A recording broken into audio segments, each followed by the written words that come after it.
Chers compatriotes, à travers toute la surface de la Terre, partout où vous êtes, quelles que soient les situations dans lesquelles vous êtes,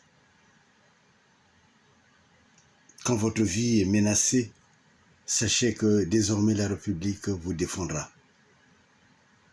Sans considération de vos origines ethniques, ni de vos origines, plurielles, quelle que soit la forme.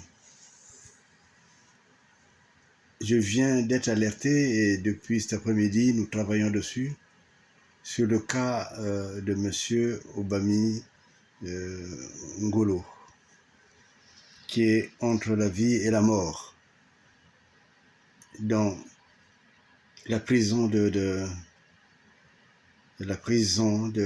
Lizy. Je suis déjà intervenu dans ce dossier parce que les conditions de vie étaient déplorables. J'en avais même saisi le procureur et les conditions, selon ce que j'avais reçu comme information, étaient améliorées. Mais pas pour tout le monde. Pas pour tout le monde et particulièrement pas pour M. Obami Ngolo. Obami Ngolo arrive à la fin de sa peine. Et c'est en décembre qu'il doit être libéré. Mais les conditions de vie dans lesquelles il a passé sa prison, mais aussi les conditions de l'existence dans lesquelles on lui fait vivre, ont détérioré totalement sa santé. C'est pour cela que je m'adresse aujourd'hui solennellement aux autorités congolaises et particulièrement au ministre de la Justice pour que ce monsieur soit rendu libre auprès de sa famille, de telle façon qu'il puisse bénéficier des temps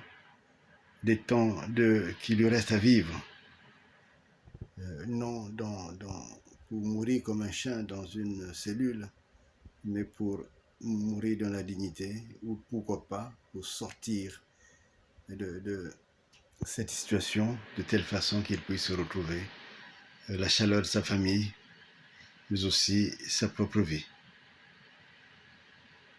Je lance aussi solennellement l'appel pour tous les prisonniers du Congo.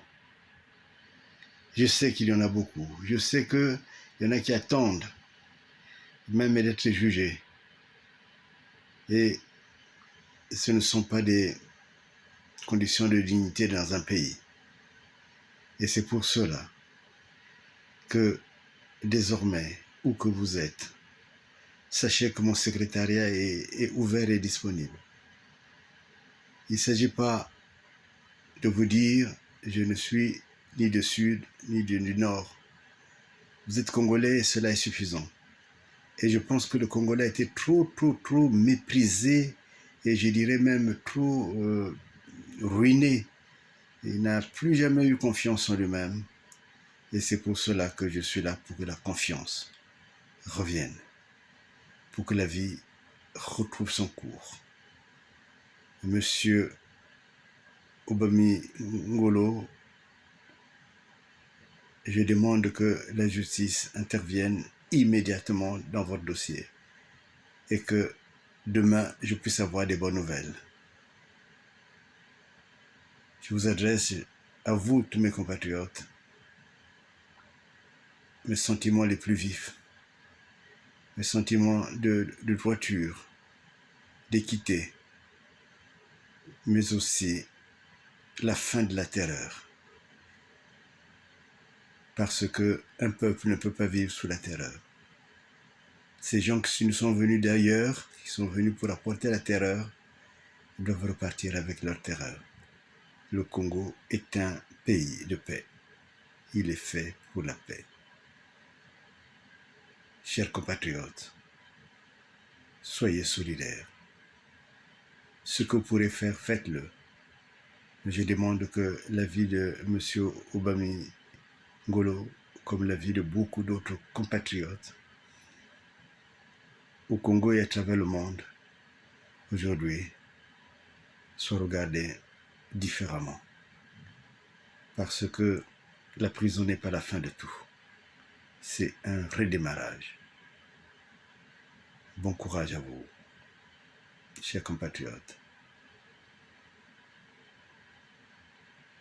Que Dieu nous bénisse et nous fortifie et nous donne la force, l'intelligence politique, l'intelligence économique, mais aussi, surtout, l'intelligence du cœur.